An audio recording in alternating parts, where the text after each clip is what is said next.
This is the best birthday gift I ever had. Thank you. Thank you, thank you. First time in Cebu. See you soon. Simala.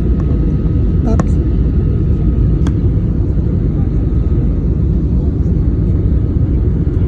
Ganda, wow.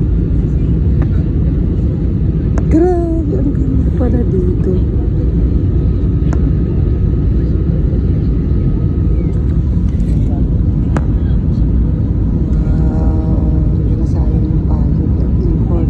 Maglakad-lakad sa airport. Napatusan ang paa, kakadakad. But worth it. Tingnan